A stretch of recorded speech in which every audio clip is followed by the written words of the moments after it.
हाजी साहब नमस्कार, आप सभी को प्रणाम। जय गुरु महाराज, जय हिंद।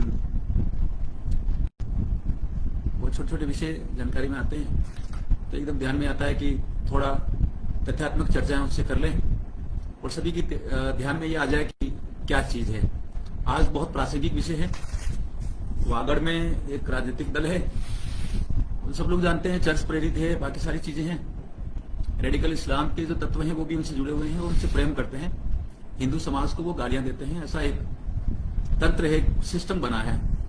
वो कौन है, क्या है, आप सभी जानते हैं। मुद्दा ये नहीं है कि चर्च प्रेरित वो लोग हैं।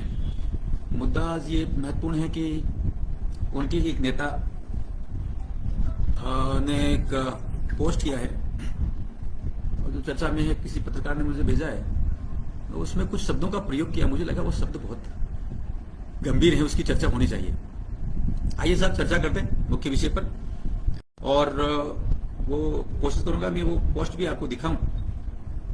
मुद्दा यह है कि सब लोग उस पर चर्चा कर रहे हैं।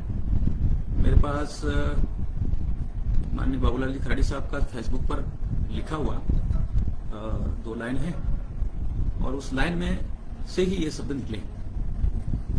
ये लगा बहुत बड़ा भ्रम नहीं फैल जाए और लोग अपने आप को ठगा हुआ महसूस नहीं करें, ऐसा करके ये पॉइंट है। चलिए बात करते हैं। वो है बीएपी, एक राजनीतिक दल है, उसका एक नेता है, अपने आप को स्वयं को नेता समझता है। बाकी सारे लोग हैं। इसी दिन आपने देखा होगा कि बागीदोरा का एक विधायक पैसे लेते हुए एंटी करप्शन ब्यूरो ने अरेस्ट कर लिया। ये वही पार्टी है, राजनीतिक है, अपनी जगह करते रहे, लेकिन समाज पर, राष्ट्र पर, विचार पर जब बात आती है तो हम सबका पॉइंट हो जाता है। तो इसी बात को लेके आपसे बात करते हैं। इनके नेता लिखते हैं, बहुत सारी बातें लिखी है। उन्हें मानगढ़ धाम का उल्लेख किया है और गोविंद गुरु जी महाराज का उल्लेख किया है। इसके साथ ही साथ उन्होंने जो कहा है कि गोविंद गुरु जी महाराज के नेतृत्व में शहीद हुए शहीदों के सम्मान में कुछ करना चाहिए, ऐसा लिखा है।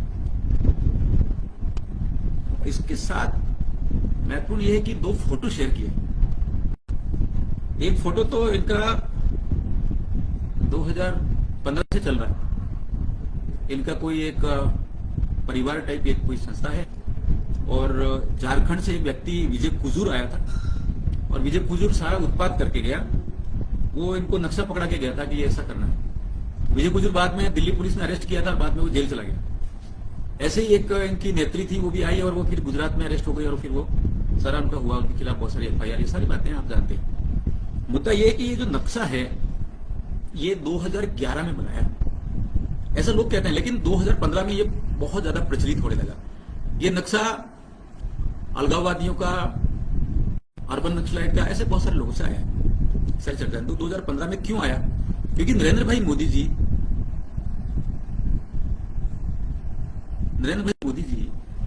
सरकार में आ गए। तो सरकार में आने के बाद तो बहुत सारी बातें हो जाती है, तो दुनिया देख रही है, बहुत सारे लोगों ने देखा।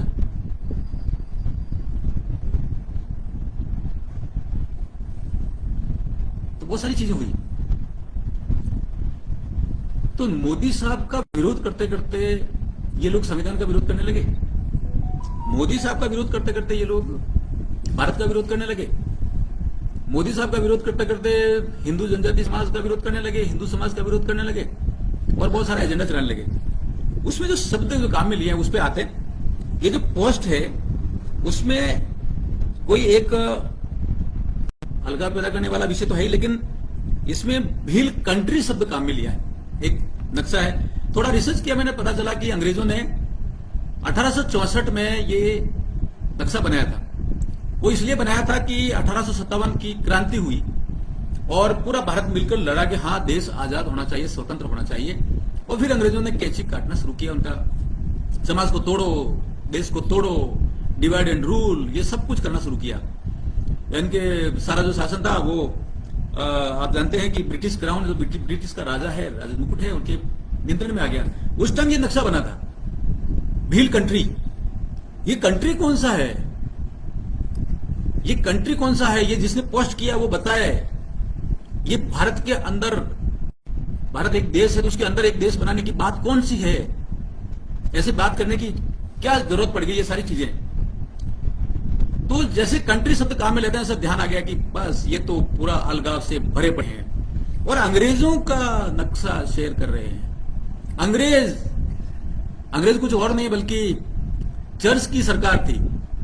जहां जब इनकी छावनी होती थी वहां चर्च बनता था, एक दूसरे को ये समर्थन देते थे और देश को, भारत को सांस्कृतिक रूप से खत्म करने का षड्यंत्र लेकर आए थे अंग्रेज और उस बात को आगे बढ़ाए। बहुत सारे रिसर्च हैं, आप पढ़ें इसमें कि किस प्रकार से इन्होंने उत्पाद किए हैं और वो एक नक्शा पकड़ा के चले गए। इनको वो तो छोड़ के चले गए, लेकिन अंग्रेजों के नक्शे को चलाना, इसका मतलब यह कि अंग्रेजों के नक्शे कदम पर चलना है। तो क्या बीएपी अंग्रेजों की पार्टी हो गई?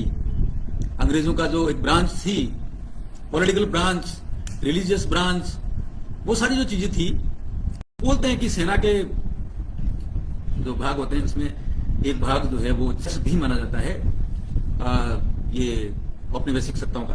तो ये उस ब्रांच का नक्शा ये आगे बढ़ाते हुए निकले। अंग्रेजों का नक्शा शेयर करना मतलब सीधी बात है अंग्रेजों के नक्शे कदम पर चलना। चलिए साहब, ये सारे बातें करने लगे। अब अंग्रेजों की बात करते करते इन्होंने 3-4 गलतियां की है। ये समाज को समझना बहुत जरूरी है। भारत की जब बात करते हैं तो संविधान की बात करते हैं, क्योंकि एकता और अखंडता भारत का है और ये एकता और अखंडता को तोड़ते हुए नजर आ रहे हैं। तो ये संविधान विरोधी हुए, संविधान विरोधी हुए, एकता के विरोधी हुए। और साहब देखिए, ये आगे जाकर संविधान विरोधी जब हो गए तो साहब हमारी जो सार्वभौमिक सत्ता है उसके विरोधी हो गए।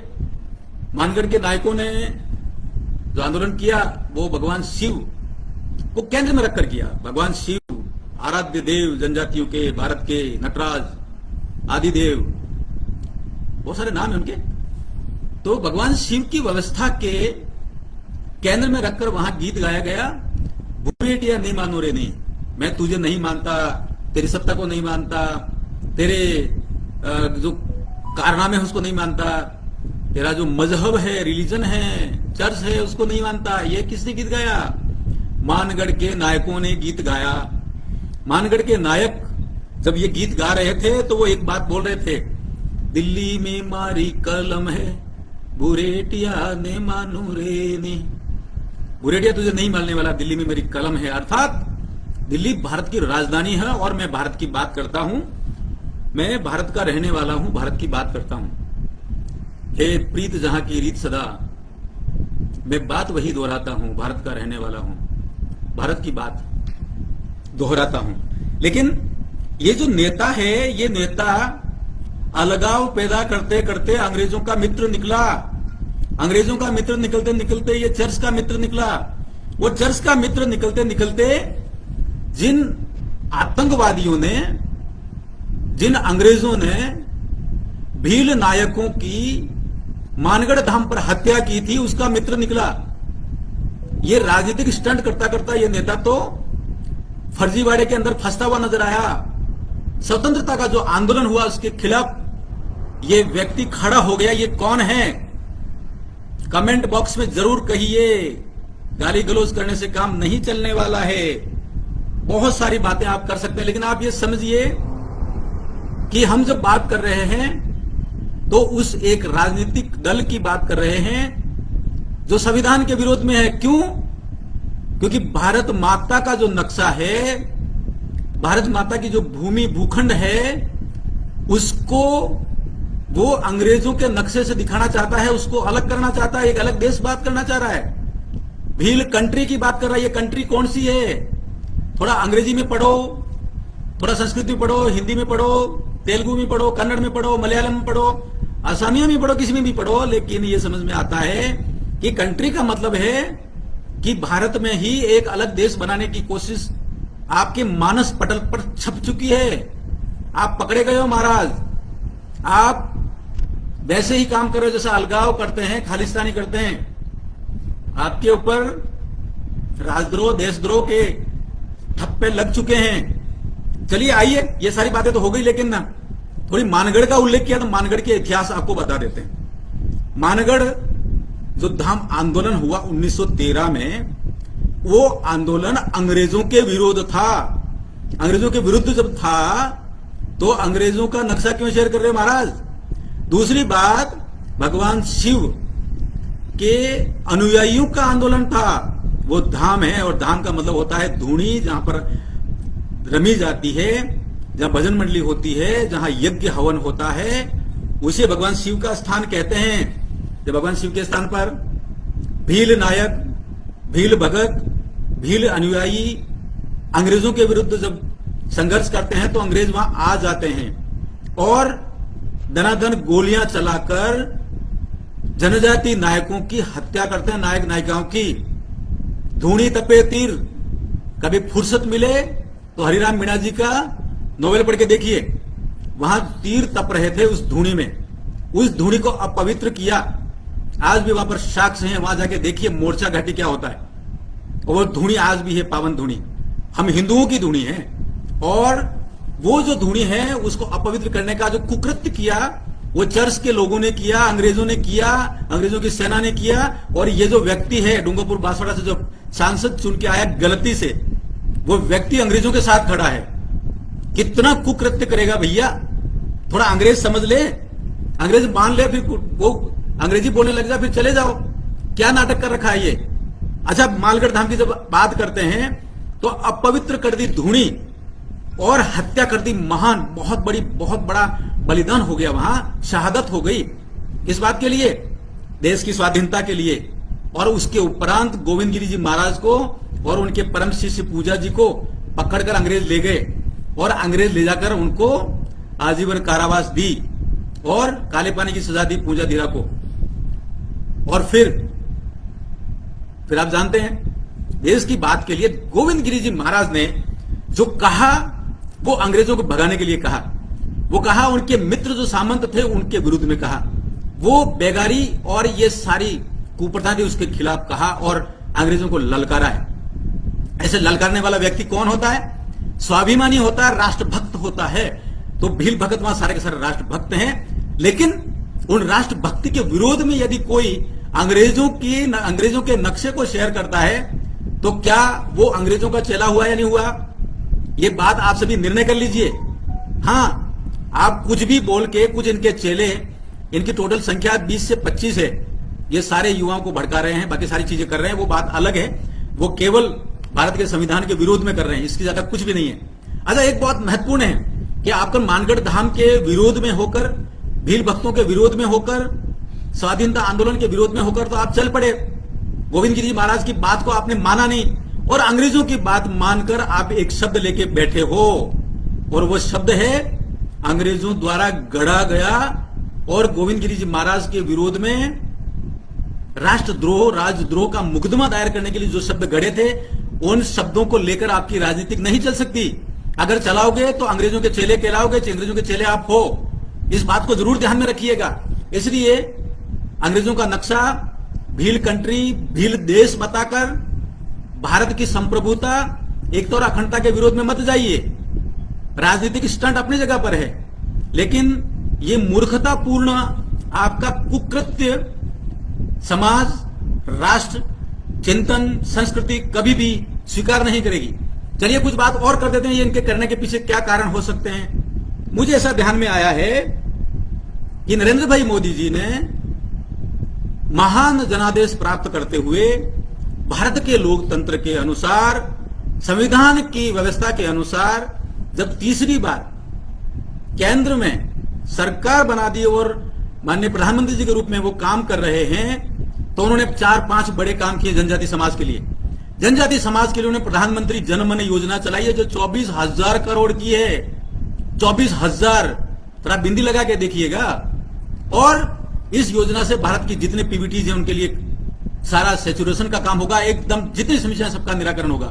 दूसरा और महत्वपूर्ण, धरती आबा जनजातीय उन्नत ग्राम अभियान, लगभग 5 करोड़ जनजाति समाज तक जाएंगे। उनका जितनी भी समस्या सभी का निराकरण होगा।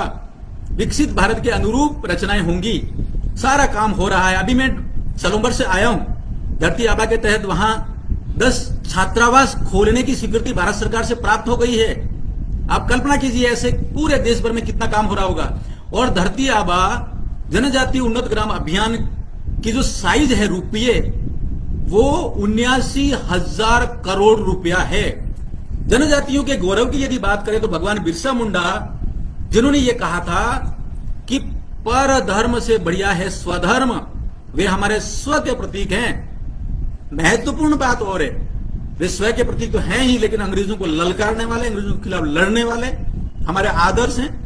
माननीय प्रधानमंत्री जी नरेंद्र भाई मोदी जी का आभार, ये उन्होंने उनके जन्म दिवस 15 नवंबर को जनजातीय गौरव दिवस घोषित किया है। हमें पहली बार किसी सरकार ने, किसी मुखिया ने हमारे इतिहास को समझा है, जनजातियों के इतिहास को समझा है, भारत के विचार को लेकर लड़ने वाले महानायक के कृतित्व को समझा है, उनकी महानता को समझा है और एक गौरव की बात कही है, जनजातीय गौरव दिवस घोषित किया है। और महत्वपूर्ण बात, बाकी चीजें सारी चल पड़ी हैं, नायकों की बात चल पड़ी है।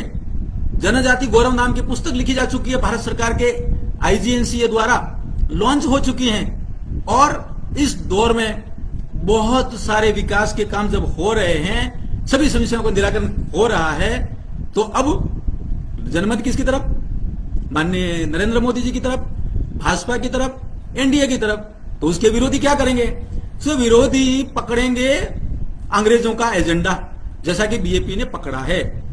ये पकड़ वकड़ की जो क्रियाकलाप चल रही है, ये आपको औपनिवेशिक सत्ता का प्रेमी बना रही है।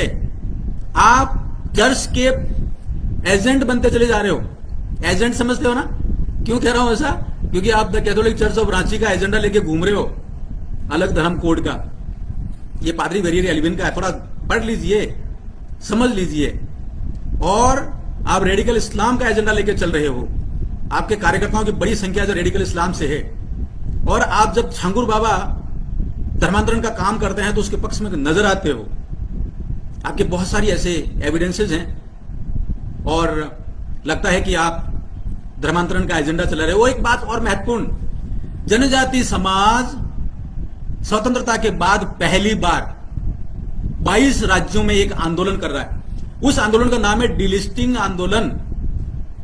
जिस प्रकार से SC में धर्मांतरित लोग नहीं हैं, उनको SC की परिभाषा से बाहर कर दिया गया है बाबा साहब ने, वैसा ही SC में भी होना चाहिए। और ये आंदोलन समाज कर रहा है, लेकिन BJP, BTP और इनके चेले चपाटे सभी के सभी डिलिस्टिंग आंदोलन का विरोध कर रहे हैं। जनजाति समाज के संवैधानिक हक की बात को नकार रहे हैं और गठजोड़ कर रहे हैं अनुसूचित क्षेत्र के बाहर के लोगों के साथ। ये सारे एविडेंस समाज के सामने आ चुके हैं और सारी बातें पता चलती जा रही है। आपका जनमत खिसकता चला जा रहा है। राजस्थान में आपके MLA पैसे लेते हुए ट्रैप हो रहे हैं। आपका एक व्यक्ति खेरवाड़ा में लोगों के साथ वसूली करते हुए पकड़ा गया है, उसके खिलाफ FIR हुई है। आपके खिलाफ बहुत सारे क्रियाकलाप में युवा पत्थरबाज बनने से ना कह रहा है। आपने 2 आदिवासी बालकों को गोली मरवाकर काकरी डुंगरी कांड में खत्म कर दिया है। आपके चेले चपाटे पेपर आउट प्रकरण में सम्मिलित हैं। बाबूलाल कटारा आपका अपना चेला है, आपका अपना दार्शनिक है। ये सारे विषय जब समाज के सामने आ रहे हैं तो समाज जागरूक होकर BJP और BTP के चंगुल से बाहर निकलकर सोचने लगा है। तो ऐसे स्टंट करने के लिए ट्विटर पर फोटो डाल रहे हो तो ये नहीं चलने वाला है महाराज। एक महत्वपूर्ण बात है, जिस प्रकार से माता बहनों के सिंदूर और मंगलसूत्र की बात करते हुए आप पकड़े गए हो, आप चर्च के एजेंट सिद्ध हो चुके हो। इसलिए कृपया नरेंद्र मोदी जी की विचारधारा सबका साथ, सबका विकास, सबका विश्वास और सबका प्रयास के साथ जुड़िए। विकसित भारत 2047 के सपने के अनुरूप समाज को काम करने दीजिए। अशांति मत फैलाइए, भ्रम मत फैलाइए, भेद पैदा मत करिए और धर्मांतरण की गैंग के साथ गठजोड़ मत करिए। समाज की संस्कृति को खत्म करने की साजिश मत करिए, ऐसा आग्रह है। बाकी सारी बातें अलग अलग ढंग से अलग अलग मंचों पर करेंगे, लेकिन फिलहाल मैं अपनी बात को यहां पर समाप्त करने से पहले जो कुछ भी मैंने 4 बातें कही आपके सामने रख रहा हूं। ट्विटर पर जो फोटो आया, जो एक अलगाव का फोटो तो आया ही आया, लेकिन उसमें भील कंट्री कहा है। वो कंट्री भारत के संविधान के विरोध में है। ये उन लोगों का फोटो है जिनको 15 अगस्त 1947 को देश से भगा दिया था सुभाष चंद्र बोस ने और सभी क्रांतिकारियों ने। वे विदेशी लोग थे, आक्रांता थे, आतंकवादी थे, उनको भगा दिया। उनकी बात को आप कृपया नहीं चलाएं। दूसरी बात, देश की एकता और अखंडता के विरोध में यदि जाओगे तो आप निश्चित रूप से राष्ट्रद्रोह कर रहे हो, और यह राष्ट्रद्रोह समाजद्रोह भी है और संस्कृति के नाते शिवद्रोह भी है। इस तरह का मत करिए। और इन सारे चंगुल में फंसते हुए, चर्च का एजेंडा चलाते हुए आप जिस प्रकार से डिलिस्टिंग मूवमेंट का विरोध कर रहे हो, यह आपका आत्मघाती निर्णय है, कृत्य है, कुकृत्य है। कृपया इसके मार्ग में ना आइए। और चौथा, जिस प्रकार से आप कोटे में कोटा सुप्रीम कोर्ट द्वारा, भारत सरकार द्वारा लागू करने की स्थिति बनी है, उस स्थिति के विरोध में जाकर आपने जिस प्रकार से कुंभलगढ़ में श्रीराम मीणा को, उदयपुर ग्रामीण में बांगड़ी को और एक गुर्जर मैडम को, और जिस प्रकार से डॉक्टर जितेंद्र मीणा को आपने अपने साथ जोड़ा है, ये दिखाता है कि आप अनुसूचित क्षेत्र के दुश्मन हैं, उसके विरोधी हैं। और एक बात और, जिस प्रकार से स्वतंत्रता स्वाधीनता आंदोलन के दौरान मानगढ़ धाम पर शिव भक्तों ने जो आंदोलन किया था, वो भारत की माटी का आंदोलन था। कृपया करके अंग्रेजों का फोटो, अंग्रेजों के नक्शे का फोटो शेयर करके, अलग देश का फोटो शेयर करके मानगढ़ धाम के आंदोलनकारियों को, शहीदों को कृपया बर्बाद नहीं करें, बदनाम ना करें, उनको नीचा दिखाने की कुकृत्य नहीं करें। और आखिरी बात, आप राजनीतिक स्टंट भले ही कर लीजिए, परंतु जनमत, जनादेश, आमजन, समाज, हिंदू समाज, सबका साथ सबका विकास, हम सभी समझ चुके हैं कि आप एजेंटगिरी कर रहे हैं पादरी वेरियर एल्विन के विचारों की। इसलिए समाज जागरूक होकर आपको नकारता है, और नकारने का परिणाम आपको मैं बता देता हूं। सलूम्बर में, सेमारी में आपका खाता नहीं खुला, और सलूम्बर में भी आपका नहीं खुला, और मोटा गांव में भी आप जाके देख लीजिए, वहां पर भी आपको कुछ नहीं मिला। केवल छोटा मोटा ये दिखा के जोर जोर से बोलकर, ज्यादा जोर से बोलने से सत्य जो है वो छुप नहीं जाता, और आपका असत्य सत्य में बदल नहीं जाता। ये बात आप जरूर ध्यान रखिएगा।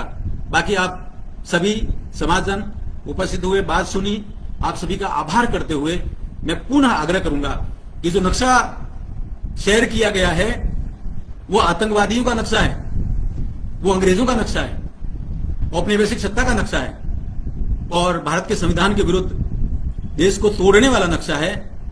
कंट्री कहकर भारत माता का अपमान किया गया है, यह ठीक नहीं है। इसको शेयर करने वाले समझ जाएं। बाकी अन्य मंच पर किसी और दिन किसी और विषय पर बात करेंगे। आप सभी को राम राम करते हुए, जय हिंद करते हुए, भारत माता की जय करते हुए अपने शब्दों को विराम देता हूं। नमस्कार, जय हिंद, जय भारत, प्रणाम।